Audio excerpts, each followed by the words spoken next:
Oh, snap. Whoa. We filming? Oh, what's up? Jungle Force Gang. Jungle Force Gang. What's up? Back with another video, y'all. Today we're going to do chapter 1041 of One Piece manga review. As always, if you rock with your boy, go ahead and hit that like, subscribe, put on the post notifications, and let's get on with today's review. All right, so we got a pretty solid chapter, a lot of setup, a lot of things we're going to get into today. As always, I'm going to go ahead and get the rating out the way. I will honestly, it was good. Wasn't like, again, it was more like a setup chapter. We get into some very interesting elements and some fight sequences that's going to happen. So I give it about 7.5 to an 8, leaning more so on the 7.5. Mainly because it was more so a setup chapter, but these chapters are important and I was excited. But yeah, the reason, let me just go into the video. Let me just tell you why I'm leaning more so on the 7.5 versus the 8, you know what I mean? So first thing first, some of the key things that essentially happened in this chapter, Momonosuke is, communicating with the giant elephant. Yeah, Momonosuke just revealed to everybody that Odin, his father, ripped out the final page of the chapter of the book that he was, taking notes on about his travels and things of that nature. So they don't know nothing about Laugh Tale. And so a lot of people who was talking about, yo, Yamato, she know too much, she might spoil the everything for Luffy. Well, that's obviously now out of the way. Also, I never understood that reasoning anyway, because all Luffy have to do is say, "Hey, don't tell me."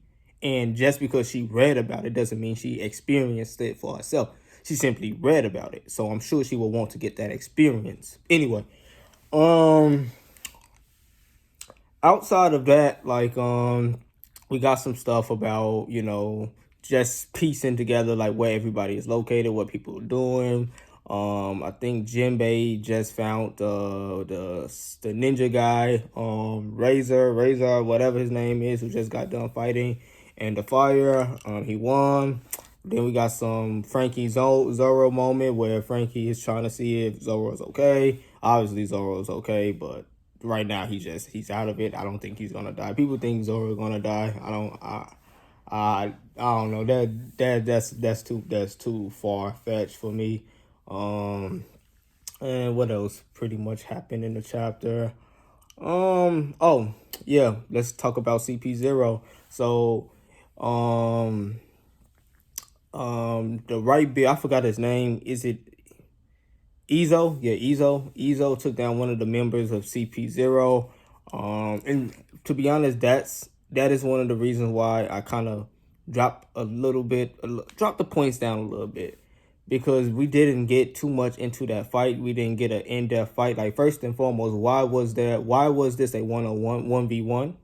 Like, why not just jump him and get on with it? So I don't know.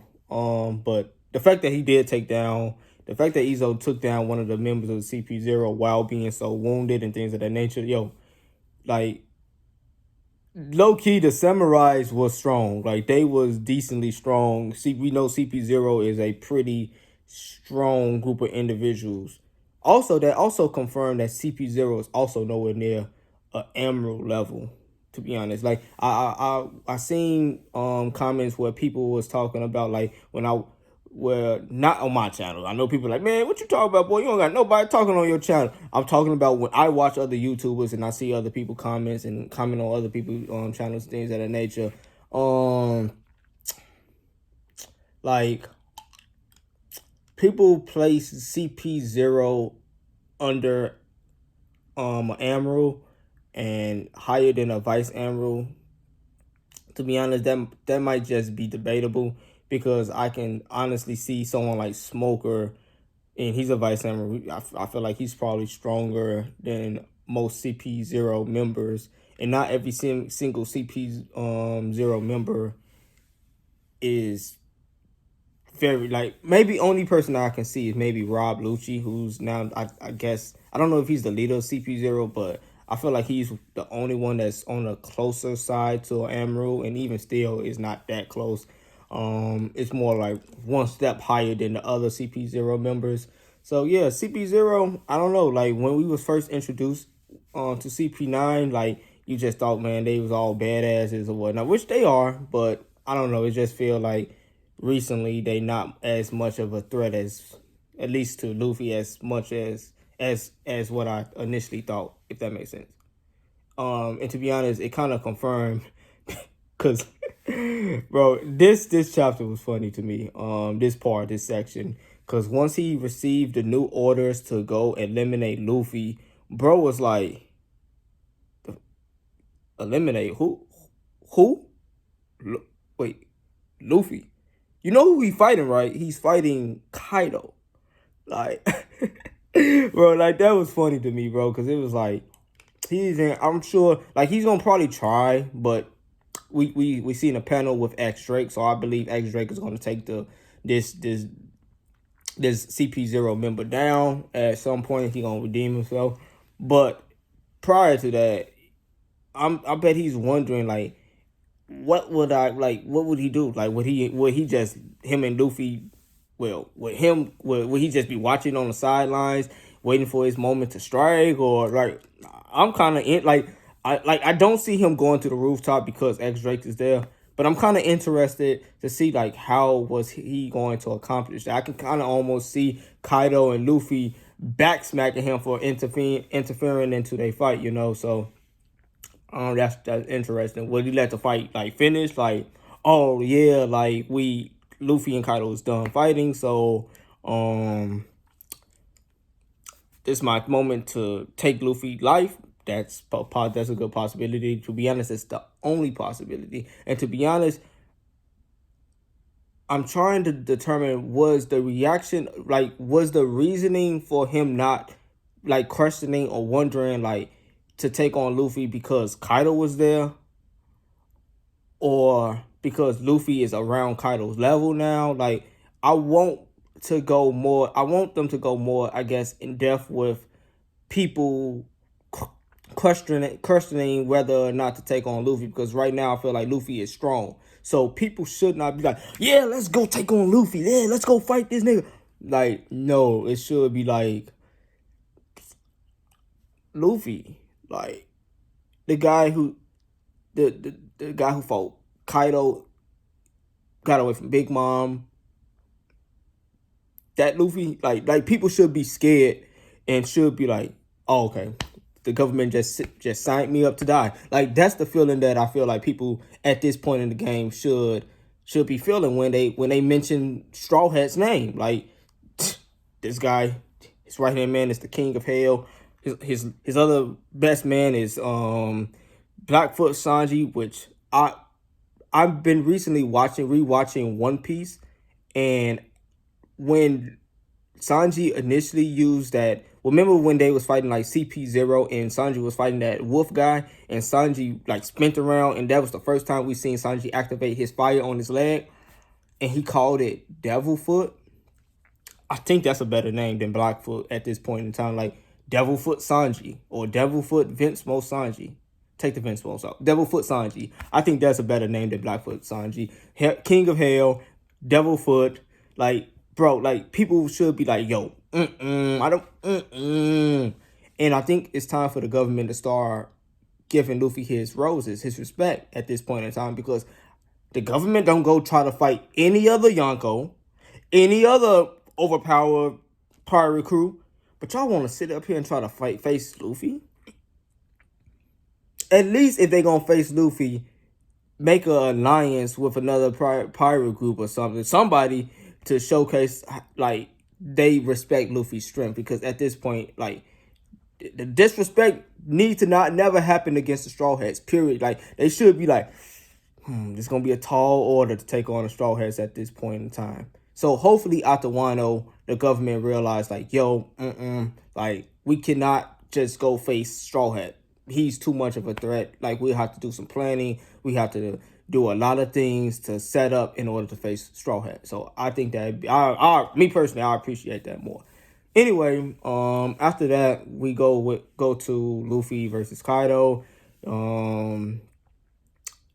And to be honest, I don't know if I'm disappointed because Luffy went to Snake Gear. Now, obviously, he might have a new technique in that form, or he might have one more form. Who knows? But I was hoping Luffy was going to show us something new.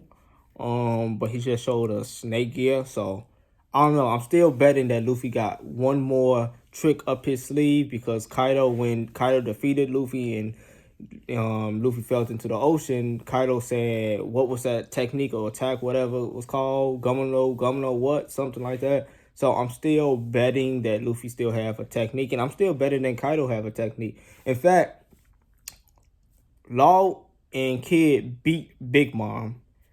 Luffy said he will kick Kaido out. He didn't necessarily say he will defeat Kaido. So I'm almost wondering if Luffy and Kaido fight ends in a draw. To be honest, whether Luffy beat Kaido or draw with Kaido, I feel like Luffy is going to be known as a monster after Wano. But I do personally prefer if it ended like a draw. So Kid and Law defeated Big Mom. So that's something that Kid and Law can say, oh, we beat the Emperor. But Luffy be like, well, I fought one to a stalemate without any help. That way, Luffy, even though he's farther ahead of Kid and Law, he's not out of reach. Because Luffy defeat Kaido, I feel like Law and Kid gonna have to go to a island and just straight up train to catch up with Luffy. Shoot, I'm not even certain if they caught up to Zoro, to be honest with you. So, hell, maybe not even Sanji. I ain't gonna lie to you. Luffy crew is monsters. And if Yamato joined, whew. And by the way, a lot of people is talking about, some people I seen in the comment section, at one of my favorite YouTubers, and somebody was like, yo, Yamato too strong. Bro, what is up? I'm gonna have to do a Yamato video and talk about why she is actually a good fit for the Straw Hats. So that might be something I do. But anyway, while Luffy was transforming into fourth gear, this was also pretty funny, bro. Luffy was like, Kaido, once he realized that Big Mom lost and was defeated by Law and Kid, he started remembering Big Mom, and we got a picture of how Big Mom used to look, which, man, she went from being a fat kid to a sexy mom. I don't know. Big Mom body is very, very different. But he remembering Big Mom, talk about we got a lot of history. Kaido seemed like he was kind of a little bit disappointed and said that Big Mom lost, I feel like Big Mom at some point may have been like a mentor to Kaido. So yeah, he might. I feel like Kaido actually looked up to Big Mom. Real talk. But in the mix of him talking about the dreams that Big Mom and him had, the alliance they just made, Luffy straight up just smack Kaido head, boy. He was like, boy, don't be talking about your dream, man. Like, when I was reading this is what I was thinking. He was like, man, Luffy like, man, fuck your dreams, bro. I don't give no fuck about your dreams. Sorry for all the cousins, but this is what I'm thinking in my head, bro. Like, he's like, man, fuck your dream, bro. All this damage you done did, I don't give a fuck about your goddamn dream, man. So that was funny. Bro, Luffy, like, man, I don't care about your dreams. I think this is one of the reasons why a lot of people really like Luffy, because of his ability to just keep it 100, man. Keep it 100 no matter what. So overall, like I said, I liked the chapter. It was a good setup chapter. I'm excited for next week's chapter. Hopefully we get more of Luffy versus Kaido, and maybe we get a new technique from Luffy. You know what I'm saying? Who knows? But that's all I have for this video. Thank you guys for watching all the way through. As always, stay tuned to new content and let me know in the comment section below what was your favorite part about the chapter. With that being said, you guys have a good one. Peace.